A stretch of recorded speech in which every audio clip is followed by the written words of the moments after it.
안녕하십니까. 창세기 강의 13번째, 오늘은 신명기 10장 12절부터 보겠습니다. 이스라엘아, 네 하나님 여호와께서 네게 요구하시는 것이 무엇이냐?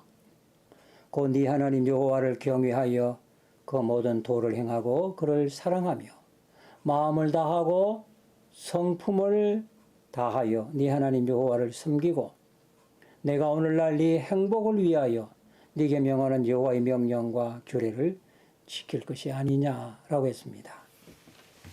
하나님께서는 자신의 것을 아낌없이 이스라엘 백성에게 주셨습니다.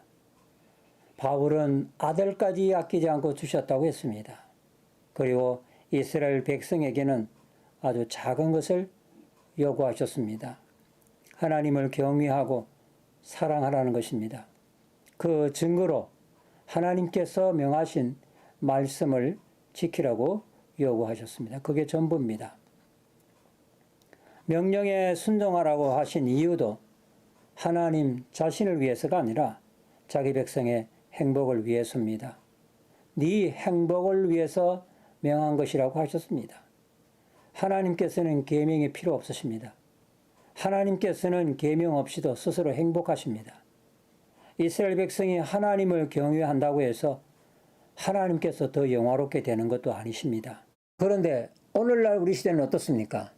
생명에 대한 존엄성이 무시되고 있습니다. 그 이유 중에 하나가 고기를 먹을 때마다 피를 먹지 말라는 말씀을 잊었기 때문은 아닐까, 그런 생각을 해보게 됩니다. 고기를 먹으면서 생명을 생각해야 하는데 그렇게 되려면은 피가 생명이라는 말씀을 묵상해야 합니다. 식용을 위해서 짐승을 잡더라도 생명에 대한 존엄성을 잊지 말라 하셨다면 식용 목적 외에 재미로 사냥을 하는 것이 얼마나 큰 죄인지를 보여주고 있습니다. 생명은 놀이의 대상이 아닙니다. 생명을 죽이는 것은 스포츠가 아닙니다. 먹는 것도 지나쳐서 탐욕으로 발전할 때는 이를 절제하라고 가르치고 있는데 하물며 재미삼아 사냥을 하고 짐승을 학대하고 죽이는 것이 어찌 죄가 아니겠습니까? 하나님께서는 분명히 고기는 먹게 하셨으나 생명은 먹지 못하게 하셨습니다. 생명에 대한 이런 경외심을 하나님께서는 의롭게 여기신다 하셨고 후손이 복받는다고 하셨습니다. 스포츠 사냥은 후손의 복마저도 사냥하게 될 것입니다. 오늘날에는 짐승의 생명만 아니라 자기 자신의 생명의 존엄성도 제대로 지키지 못하는 사람들이 얼마나 많은지 모릅니다. 이 생명 경시 사상이 자살을 부추기고 방조하고 있는데 이것은 무서운 죄입니다. 신약시대에 사는 우리들은 먹는 것부터 자유함을 얻었다 하더라도 먹는 것으로부터 자유함을 얻었다 하더라도 하나님께서는 피를 먹지 말라 하신 그 의지는 구약이나 신약이나 변함이 없다고 생각합니다. 구약에서 먹지 말라 하셨으면 신약에서도 먹지 말아야 합니다. 구약 성도에게 유익했던 것은 신약 성도들이 역시 유익한 것입니다. 구약의 하나님과 신약의 하나님이 다르지 않습니다. 피를 먹지 말라 하신 동일한 성령님께서 신약도 쓰셨습니다. 하나님께서 구약 성도들에게 금하신 것은 우리도 하지 않는 게 맞습니다. 먹을 자유가 있지만 그 자유를 남용해서는 결코 안 될 겁니다. 신명기 13장 3절 말씀이에요. 너는 그 선지자나 꿈꾸는 자의 말을 청종하지 말라. 이는 너희 하나님 여호와께서 너희의 마음을 다하고 성품을 다하여 너희 하나님 여호와를 사랑하는 여부를 알려하사 너희를 시험하심이니라. 너희는 너희 하나님 여호와를 순종하며 그를 경외하며 그 명령을 지키며 그 목소리를 청종하며 그를 섬기며 그에게 부정하고, 그렇게 말씀하셨어요. 하나님께서 제일 싫어하는 것이 우상숭배요. 우상숭배를 조장하는 자는 거짓 선지자나 꿈꾸는 자들이나 우상에 물든 가족들입니다. 이들의 유혹을 뿌리치는 것이 우상숭배로부터 자신들을 지키는 것이 될 것입니다. 선지자가 꿈꾸는 자는 하나님의 자기 계시의 방편이었습니다. 모세는 모든 사람이 나와 같이 다 선지자가 되기를 원한다 했습니다. 꿈을 통해서 하나님께서 자기 뜻을 전했습니다. 요셉은 꿈을 통해서 계시를 받았습니다. 요엘 선지자는 성령님이 임하면 꿈을 꾼다고 했습니다. 그러니까 예언하는 선지자, 꿈을 꾸어 하나님의 뜻을 파악하는 자들이 된다는 것은 정말로 감사한 일입니다. 그러나 본문에 나오는 이들 선지자들은 그 동기가 다릅니다. 선지자는 하나님의 입장에서 하나님의 뜻을 알려야 하는데 오히려 백성들로 하여금 하나님을 거스르게 만드는 겁니다. 이는 분명히 경계해야 할 이단입니다. 그래서 이런 거짓 선지자와 꿈꾸는 자들을 경계하고 이들을 없애라고 했습니다. 거짓 선지자는 두 가지를 가지고 유혹합니다. 첫째는 새 것을 가지고 유혹하고 둘째는 이적과 기사로 유혹합니다. 이것이 거짓 선지자들이 전통적으로 사용해오던 방식입니다. 오늘날의 많은 선지자들도 이런 부류에 속합니다. 신앙은 전통적인 것이 안전한 겁니다. 잘못된 전통이 있어 전통적인 것이 반드시 옳다고는 말할 수는 없습니다. 그러나 전통이란 여러 세대를 거치면서 다수가 옳다고 따른 진리들입니다. 그만큼 안전성이 확보되어 있습니다. 따라도 좋을 만큼 말이요. 이런 옛 것을 버리고 새 것을 가지고 유혹할 때에 많은 사람들이 솔깃해서 따르기 쉬우나 이적과 기사가 일어난다 해도 따라가서는 아니 될 것입니다. 꿈이나 예언이 하나님이 자기 계시의 수단이지만 이를 하나님의 영광과 백성의 유익을 위해서 사용하지 않고 자기의 사역을 위해서 사용하는 자들은 거짓 선지자들입니다. 양무리 속에 염소를 집어넣듯 하나님의 백성 중에 거짓 선지자들의 진입을 허용하신 것은 백성들을 시험하려는 것입니다. 이들이 정말로 최선을 다해서 하나님을 섬기는지를 알아보기 위해서입니다. 우리가 정말로 하나님을 사랑하지 않을 때에도 유혹을 받지만 아브라함처럼 정말로 뜨겁게 사랑하고 있을 때에도 유혹을 받습니다. 하나님을 사랑할 때만 아니라 하나님을 사랑하지 않을 때만 아니라 하나님을 사랑할 때도 유혹을 받습니다. 그 사랑의 참됨을 입증해 보이도록 하려는 겁니다. 모세는 하나님의 주권을 강조해서 잘못된 지도자가 출현하는 것도 하나님의 섭리와 통치 속에서 이루어진다고 말하면서 이 거짓 선지자들의 말을 두려워 말라 하셨습니다. 거짓 선지자들도 장래일을 정확하게 예언하고 꿈이 척척 들어맞기도 하고 게다가 이적과 기사를 일으키기도 합니다. 이럴 경우 비판적인 눈으로 보기가 쉽지 않습니다. 더군다나 이들 선지자들은 자기들의 말을 거역하는 자에게 협박하고 위협합니다. 자식이 망한다든지 사업이 망한다든지 교통사고를 만나 죽는다든지 하는 등등의 험한 말로 위협합니다.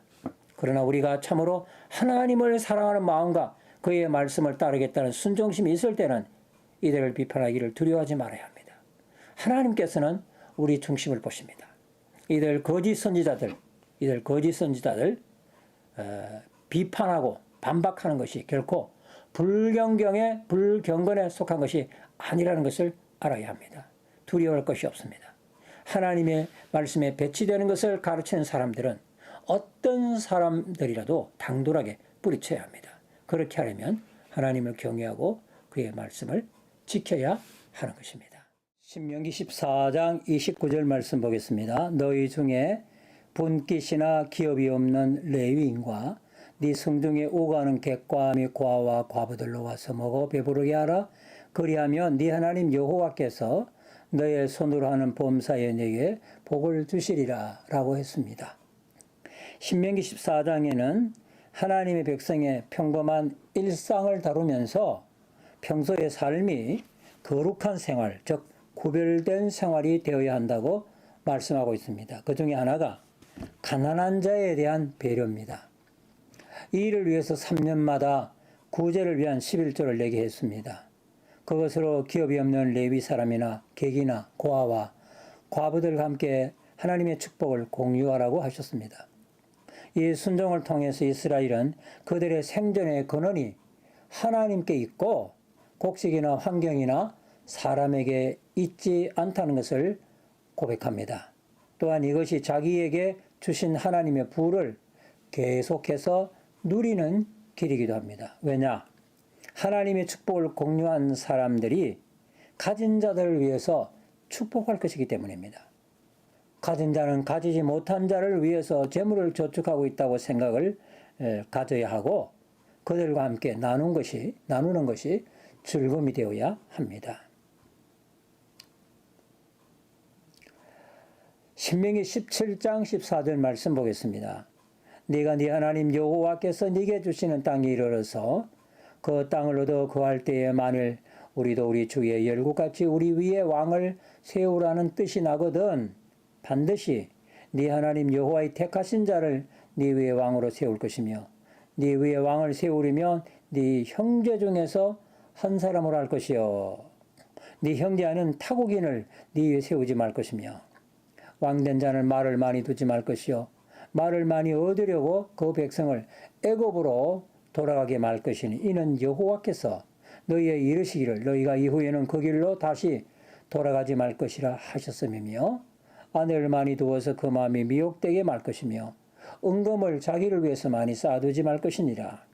그가 왕이 오르거든 레위 사람 제사장 앞에 보관한 이 율법서를 등사해서 평생에 자기 옆에 두고 읽어서 하나님 여호와 경외하기를 배우고 이 율법의 모든 말과 이 규례를 지켜 행하라. 그리하면 그의 마음이 그 형제 위에 교만하지 아니하고 이 명령에서 떠나 좌로나 우로나 치우치지 아니하리니 이스라엘 중에서 그와 그의 자손의 왕이 있는 날이 장구하리라 라고 말씀을 하셨습니다. 이 부분의 말씀은 가나안 정착 후에 논의될 왕정의 출현을 예고하면서 왕의 자격과 또 왕이 된 자의 의무 등을 언급하고 있습니다. 신정국가로서의 이스라엘의 유일한 왕은 하나님 자신입니다. 비록 왕정이 세워지더라도 이 범주를 벗어나지 않는 범위 내에서 이룩될 것이라고 하는 것은 자명한 겁니다. 이스라엘은 출애굽 이후에 비록 국가라는 형태를 취하고 있었지만 주위의 열방처럼 어떤 왕을 세워서 통치하는 그런 제도 안에서 운영되지 아니하고 하나님께서 선지자를 통해서 직접 다스리는 형식을 취해 왔습니다. 그러나 언젠가는 왕정 정치를 요구할 것을 예측했습니다. 가나안 땅을 얻어 그 땅에서 평안히 살 때에는 어떤 제도 같은 것을 요구하기 마련입니다. 그리고 그 기준은 주위의 열국들에게서 찾을 것입니다. 우리도 열방처럼 왕을 세우자는 제안이 있을 것을 예측하셨습니다. 그때를 대비해서 이 말씀을 해두는 겁니다. 모세가 이런 말을 하였다는 그 자체는 이런 시기가 도래하게 될 것을 인정한 것이나 다름이 없습니다. 따라서 이스라엘이 사무엘 앞에 나와서 우리에게도 왕을 세워달라고 한 것은 이미 예측된 일입니다. 그 요구 자체는 나무랄 데가 없습니다. 단지 동기가 순수하지 못했기 때문에 신정 정치를 거부하는 의도에서 왕을 구했기 때문에 사무엘이 언짢은 것입니다. 여기서 잠시 성경이 이상적으로 내세우는 어떤 정치 형태라는 것이 있는가 하는 문제를 생각해 볼 필요가 있겠습니다. 인간이 군집하여 사는 곳이라면 어떤 형태든지 다스리는 제도가 확실히 필요합니다. 가부장제에서 시작된 정치 형태는 부족 정치와 왕정 정치 등 다양한 정치 형태를 창출해냈습니다. 역사를 살펴보면 왕정의 신성을 주장한 사람들은 백성들을 임의로 압박하고 맹종을 요구하기 위해서 왕권 신수설이라는 것을 만들어냈습니다. 즉 왕의 권세는 신으로부터 받은 것이지 피치자의 동의로 되는 것, 다스림을 받는 자의 동의로 되는 것은 아니다라는 뜻입니다. 한편 국민의식의 자각과 더불어서 만들어진 것이 주권 재민설의 기초를 둔 민주주의 정치제도입니다. 이것은 주권이 국민에게 있다는 것으로 왕권의 거부를 뜻하는 겁니다. 우리나라 한국의 헌법 제1조 1항에 대한민국은 민주공화국이다라는 말도 근본적으로는 왕권을 거부한다는 뜻을 담고 있습니다. 그러나 왕권 신수설도 주권 재민설도 하나님을 궁극적 주권자로 인정하지 않으면 이상적인 정치 형태라고 보기 어렵습니다.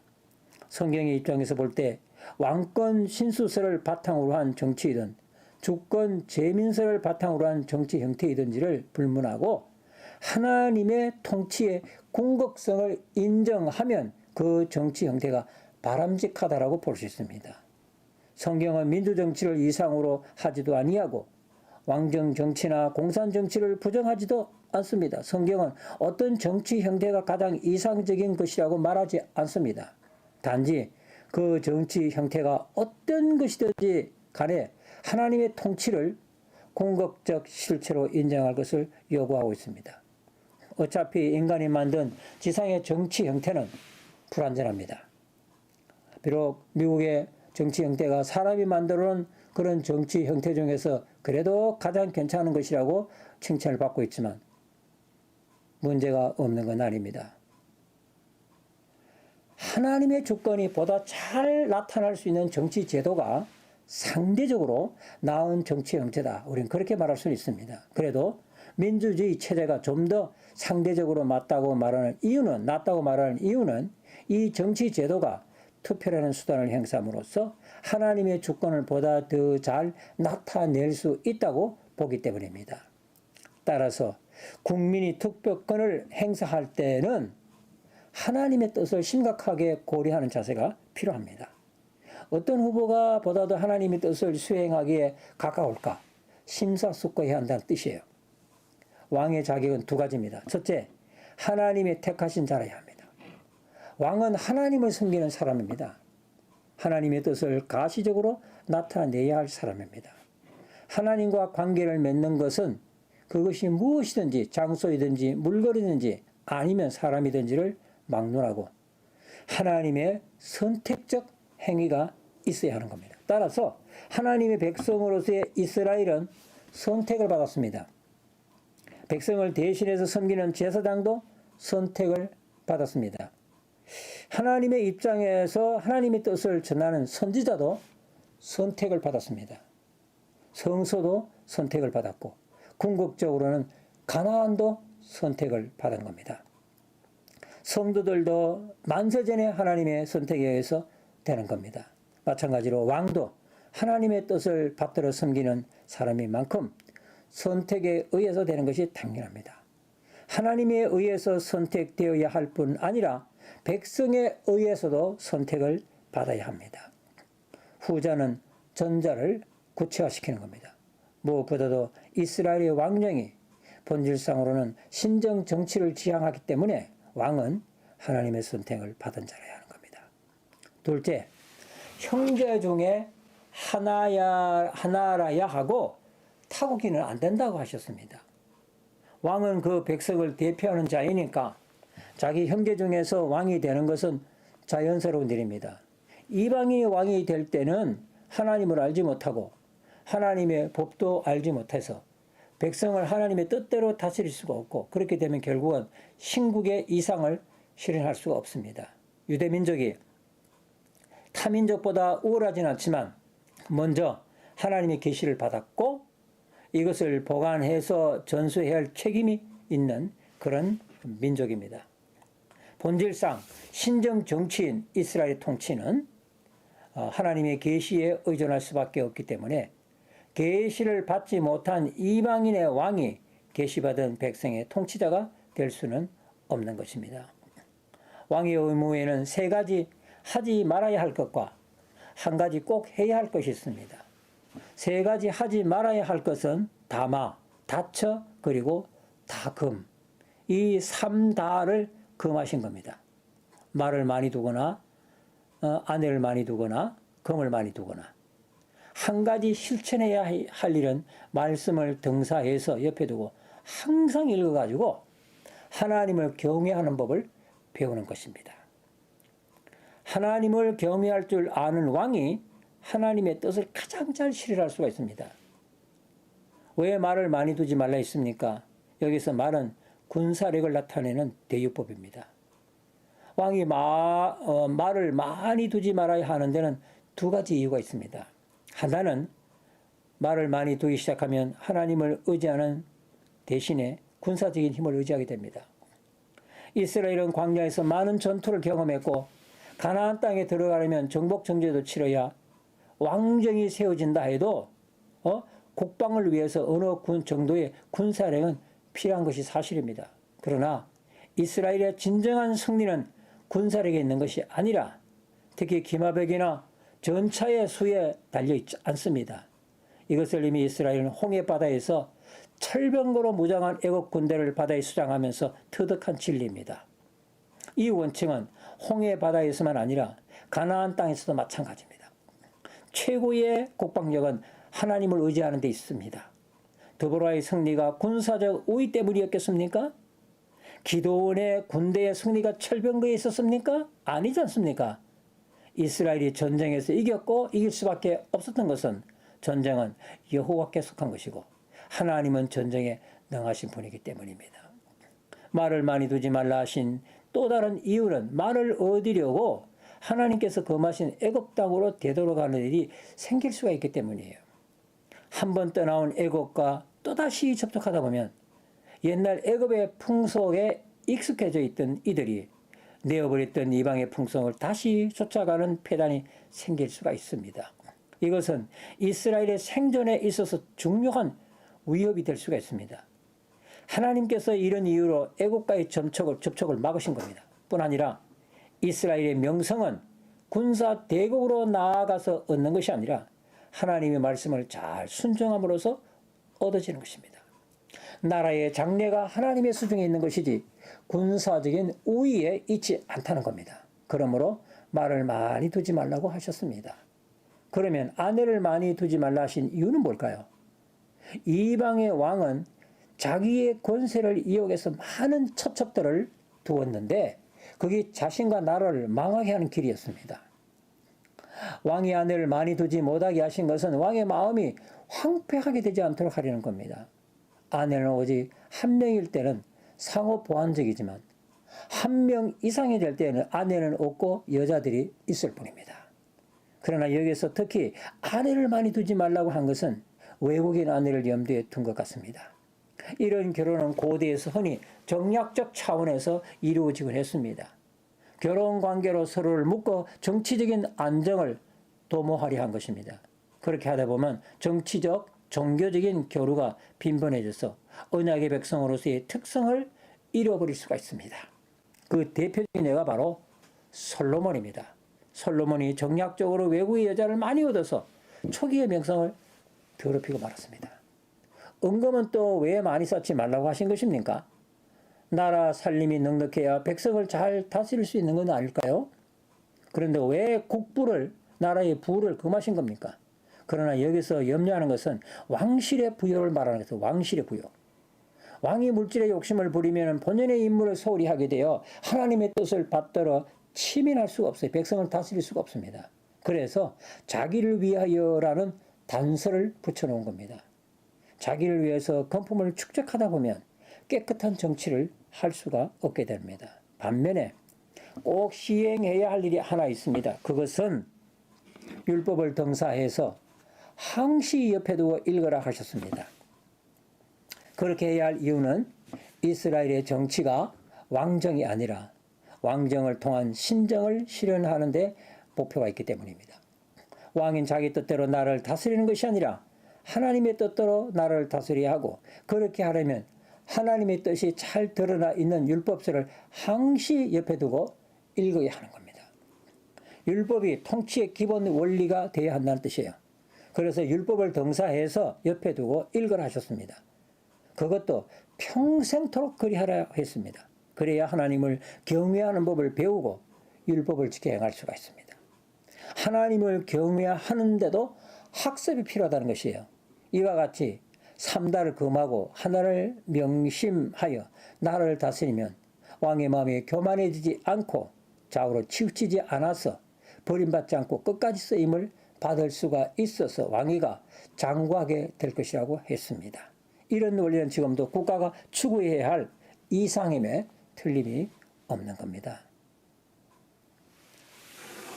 신명기 18장 15절 말씀을 보겠습니다. 네 하나님 여호와께서 너희 중 네 형제 중에서 나와 같은 선지자 하나를 너를 위하여 일으키시리니 너희는 그를 들을지니라. 내가 그들의 형제 중에 너와 같은 선지자 하나를 그들을 위하여 일으키고 내 말을 그 입에 두리니 내가 그에게 명하는 것을 그가 무리에게 다 고하리라. 만일 선지자가 있어서 여호와의 이름으로 말한 일에 증험도 없고 성취함도 없으면 이는 여호와의 말씀하신 것이 아니요 그 선지자가 방자의 한 말이니 너는 그를 두려워할지니라 라고 말씀하십니다. 모든 인간은 하나님의 피조물이기 때문에 하나님을 섬겨야 할 의무가 있습니다. 하나님의 백성은 더더구나 하나님을 섬겨야 할 의무 아래에 있습니다. 이스라엘 백성은 열방을 대신해서 하나님을 섬기도록 선택받은 민족입니다. 12지파 전부가 다 하나님을 전업으로 섬기는 것이 마땅하지만 특히 12지파를 대신해서 레위지파가 그 일을 하게 했습니다. 그러나 이스라엘 백성 전부는 하나님 계시에 충실한 예배를 드려야 하고 이방인의 비계시적인 종교적인 관습을 따라서는 아니 되고 특히 비계시적인 방법으로 신과의 교통을 추구해서는 안 된다고 하셨습니다. 사람은 장래사를 알고 싶어하는 욕구가 있어요. 사람이 죄로 타락하지 않았다면 하나님의 형상 속에 들어있는 선지적 기능이 이 욕구를 충족시켰을 것입니다. 죄로 이 기능을 상실했으나 여전히 장래사를 알고 싶은 욕구가 있어 이를 충족시키기 위해서 이방인들은 비성경적이고 비계시적인 방법으로 계속 추구해 왔습니다. 장래사는 하나님의 주권적인 의지에 달렸고 그것은 작정과 예정 속에 들어있어 하나님께서 이를 드러내지 않는 한 알 수가 없는 겁니다. 따라서 하나님의 계시 없이 장래사를 말하는 것은 거짓이요.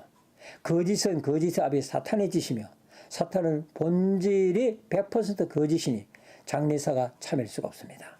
그래서 금하신 겁니다.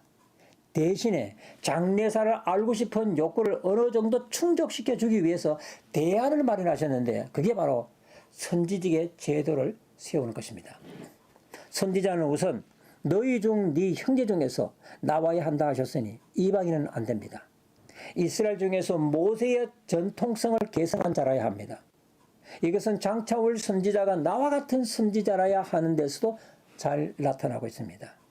이 말은 모세가 죽은 후에도 계속해서 선지자를 세우시겠다는 것을 밝힌 겁니다. 단지 모세와 같은 선지자 한 사람을 일으키겠다는 정도가 아니라 선지자직이라고 하는 제도 자체를 세우실 것을 말씀하신 것입니다. 하나님과 백성들 사이의 교통은 선지자라는 매개를 통해서 하시겠다는 겁니다. 그리고 나와 같은 이라는 말도 주목해야 합니다. 모세는 특별하게 하나님과 교통할 수 있는 특권을 부여받았고 하나님의 말씀을 받아서 백성들에게 전해야 하는 하나님의 대표자였던 것입니다. 바로 이런 대표성을 가지고 하나님의 말씀을 백성에게 전하는 선지자가 출현하게 되리라는 겁니다. 그리고 이 표현 중에 하나라는 어구를 주목할 필요가 있어요. 하나. 여기 문맥에서 분명히 어떤 한 사람의 선지자라기보다는 선지기관이나 일단의 선지자군을 지칭하는 것으로 볼 수 있으나 동시에 예언적인 요소가 들어있습니다. 나와 같은 선지자 하나를 너를 위해서 일으키리라는 그 말 자체가 하나의 예언이라는 것입니다. 즉 장차 올 메시아를 예언하고 있는 겁니다. 메시아는 마지막 선지자요. 구약에서 나타나는 많은 선지자의 실체가 되십니다. 선지자의 역할은 두 가지인데 하나는 감수적인 것이고 다른 하나는 산출적인 것입니다. 감수적이라는 말은 하나님의 말씀을 받는 것을 말하고 산출적이라는 것은 하나님으로부터 받은 말씀을 백성에게 전하는 일을 말합니다. 내 말을 네 입에 두리니라는 말은 감수적인 요소를 뜻합니다. 선지자는 하나님으로부터 말씀을 받아야만이 줄 수가 있고 받지 않고는 줄 수가 없습니다. 또 내가 그에게 명하는 것을 그가 무리에게 다 고하리라는 이 표현은 산출적인 역할을 말합니다. 선지자는 받아야 줄 수가 있고 받은 것 외에는 줄 수가 없으며 또한 받은 것은 가감없이 다 전해야 됩니다. 받은 계시를 자기가 임의로 선별해서 백성에게 전할 수 있는 권한이 없어요. 이 선별적이라는 말은 선지자 자신이 전하기를 원하는 것이거나 아니면 백성들이 듣기를 원하는 것만을 골라서 전할 수는 없다는 뜻입니다. 선지자가 마음에 들지 않더라도 선지자는 그 메시지가 선지자는 그 메시지가 마음에 들지 않더라도 다 전해야 하고 백성은 다 받아야 됩니다. 그러니 선지자의 책임이 얼마나 막중한지를 알 수가 있습니다. 선지자는 받은 계시를 그대로 충실하게 전해야 할 뿐 아니라 자신도 그 말씀에 온전히 순종해야 합니다. 자기는 순종하지 않으면서 백성들 보고만 순종하라고 말할 수는 없습니다. 그래서 거짓 선지자에 대한 심판을 엄중히 경고하셨습니다. 거짓 선지자들은 받았다는 계시가 거짓일 뿐 아니라 자기들이 전한 대로 순종하지 않습니다. 장래사를 알고 싶어하는 사람들의 심리를 이용하여 거짓 선지자들이 참된 계시 활동을 모방할 수가 있습니다. 이방신의 이름으로 계시 활동을 하든가 아니면 하나님으로부터 아무 계시를 받지 않았음에도 마치 무슨 중대한 계시를 받은 양 백성을 현혹시키든가 할 것입니다. 이런 자들은 죽임을 당할 것이라고 경고합니다. 하나님께 받은 계시를 이유 없이 전하지 않는 선지자도 벌을 면할 수 없다 하셨습니다. 그러나 하나님으로부터 아무 계시를 받은 것이 없는데도 마치 무슨 대단한 계시를 받은 것처럼 말씀을 지어내는 자들에게는 죽임을 당할 것이라고 경고했습니다. 이것은 오늘날 말씀의 사역자들에게도 크나큰 경종입니다. 말씀을 봉사하는 봉사자는 말씀의 봉사자는 하나님의 말씀을 골고루 다 연구해서 전해야 합니다. 신약만 전하는 것이 아니라 구약만을 전하는 것이 아니라 신구약을 골고루 다 전해야 됩니다. 자기가 좋아하지 않거나 흥미가 없는 말씀이라도 골고루 연구하고 전할 그런 책임이 있습니다. 또 교인들이 좋아하지 않는 말씀이라도 마땅히 들어야 할 말씀이라면 인기에 연연하지 말고 폭넓게 말씀을 골고루 전해야 합니다. 좋아하는 음식만 차려내지 말고 먹어야 할 음식도 차려내야 합니다. 연구를 게을리하여 즉흥적으로 제 마음대로 임의적으로 성경을 해석하거나 적용하는 것은 인스턴트 음식만도 못해서 건강을 크게 해칠 것입니다. 한편으로 제대로 신학 훈련을 받지 못한 평신도들이 열심만 가지고 가르치려 드는 것도 위험한 것입니다. 따라서 설교자는 무엇보다도 본인이 성경의 말씀을 잘 경청해야 하고 책임성 있게 준비해서 두려움 없이 전해야만 하는 겁니다. 죽음을 당하리라는 경고가 결코 남의 얘기가 아니라는 것을 명심할 필요가 있습니다. 신명기 19장 21절 말씀 보겠습니다. 네 눈이 긍휼히 보지 말라. 생명은 생명으로 눈은 눈으로 이는 이로 손은 손으로 발은 발론이라. 이 바로 앞에서 법정에서 위정자에 대한 엄벌을 명하셨습니다. 그리고 나서 소위 이 탄료법이라고 하는 동해 보복법 이것을 말씀하셨습니다. 이 법에서 몇 가지 생각할 점이 있는데 첫째는 범죄자 사람에 대한 응징이라는 그런 차원보다는 범죄의 응징이라는 차원에서 이해해야 할 것 같습니다. 범죄자에 대한 엄격한 법 집행을 요구하였으나 결코 보복 제일주의는 아닙니다. 오히려 지나친 보복을 금한 겁니다. 둘째는 응징은 개인적인 형벌권을 인정한 것이 아니라 법적인 형벌을 이야기한 것이지 개인적인 형벌권을 인정한 것은 아니라는 겁니다. 성경은 결코 개인이 개인의 원한을 보복해도 좋다는 식으로 가르치지 않습니다. 오히려 법에 의한 형벌을 말씀하고 있습니다.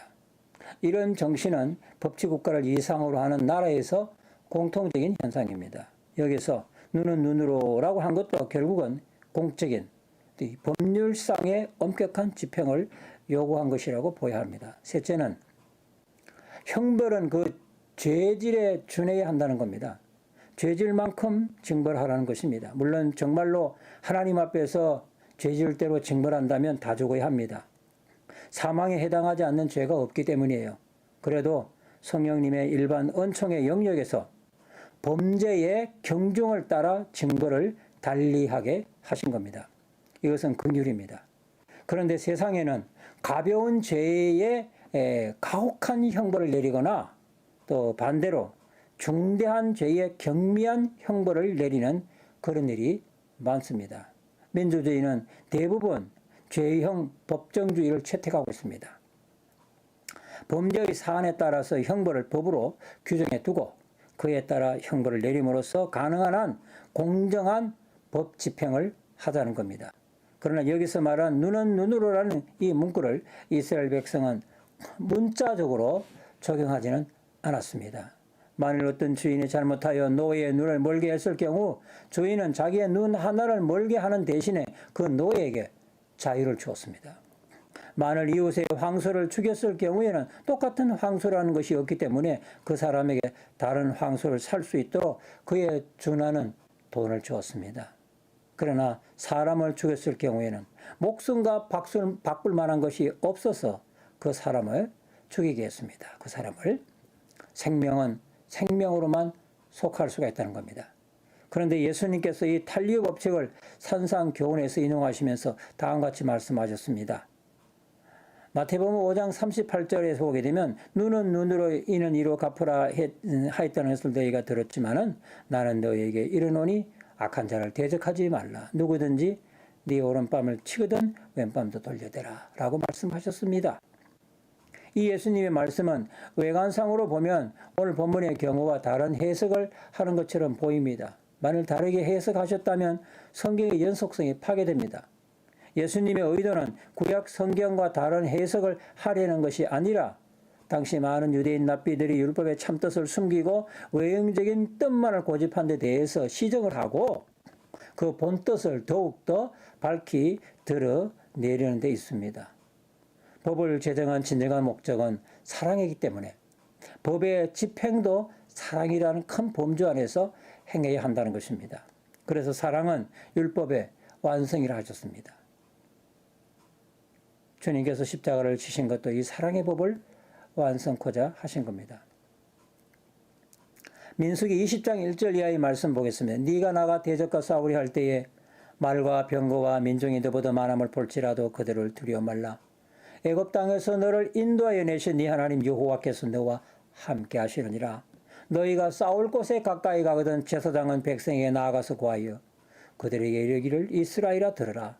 너희가 오늘날 너희와 너희의 대적과 싸우려고 나왔으니 마음에 겁내지 말고 두려워 말며 떨지 말며 그들로 인하여 놀라지 말라. 너희 하나님 여호와는 너희와 함께 하시며 너희를 위하여 너희 대적을 치고 너희를 구원하시는 자니라 할 것이며 유사들은 백성에 구하여 이르기를 새 집을 건축하고 낙성식을 행치 못한 자가 있느냐 그는 집으로 돌아갈지니 전사하면 타인이 낙성식을 행할까 하노라. 포도원을 만들고 그 과실을 먹지 못한 자가 있느냐 그는 집으로 돌아갈지니 전사하면 타인이 그 과실을 먹을까 하노라. 여자와 약혼하고 그를 취하지 못한 자가 있느냐 그는 집으로 돌아갈지니 전사하면 타인이 그를 취할까 하노라 하고 유사들은 오히려 또 백성에게 구하여 이르기를 두려워서 마음에 겁내는 자가 있느냐 그는 집으로 돌아갈지니 그 형제의 마음도 그의 마음과 같이 떨어질까 하노라 하여 백성에게 이르기를 필한 후에 군대의 장관들 세워 무리를 거느리게 할지니라 라고 말씀했습니다. 대적과 싸우러 나갈 때에 눈에 보이는 전력만으로 두려워하거나 겁내지 말라 하셨습니다. 그 이유는 애굽에서 자기 백성을 이끌어내신 하나님께서 진중에 계셔서 대적을 치고 구원할 것이기 때문입니다. 출애굽은 가나안 정복 전쟁보다 훨씬 더 어려운 일입니다. 출애굽하신 하나님은 능히 가나안하실 때 가나안하실 것입니다. 출애굽도 전쟁으로 간주하셨습니다. 자기 백성을 애굽 군대와 대결에 싸울 군대로 보신 것입니다.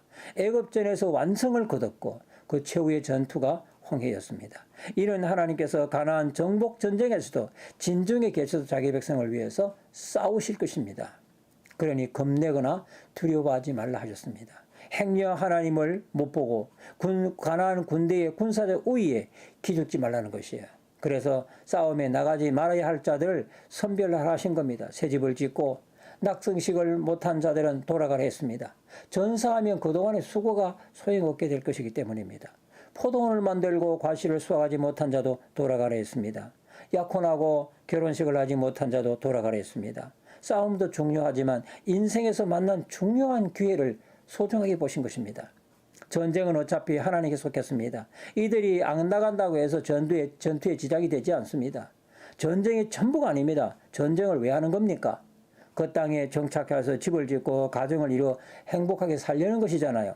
집을 짓고 가문을 만들고 결혼을 해서 가정을 이루고 하는 것이 약속의 땅에서 이상적인 삶의 양식입니다.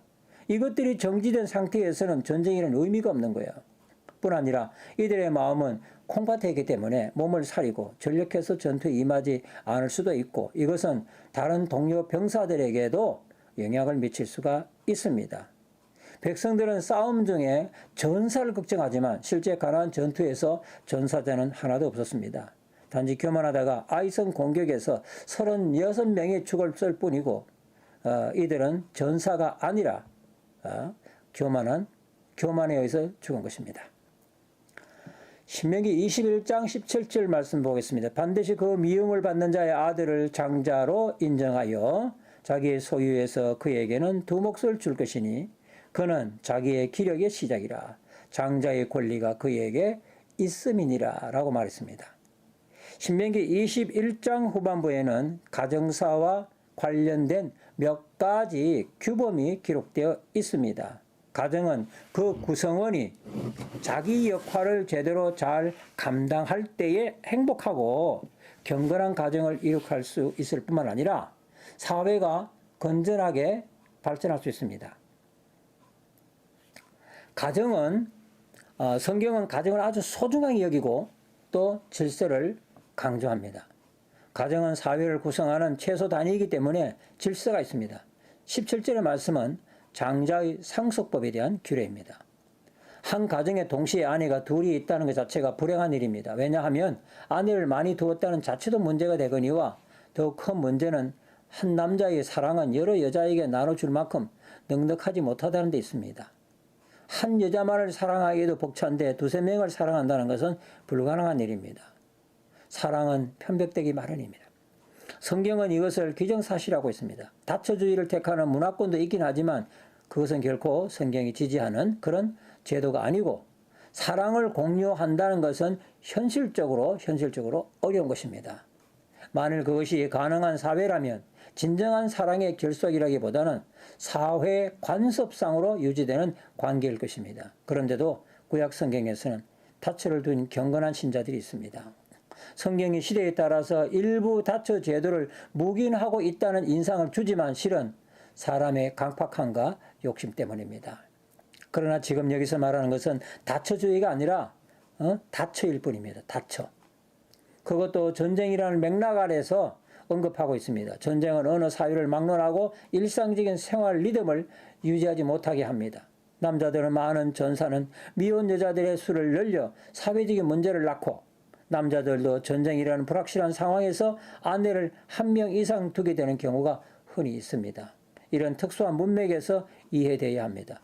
어떤 경우이든지 한 남자가 동시에 두 여자를 거느린다는 것은 결코 만족스러운 일은 아닙니다.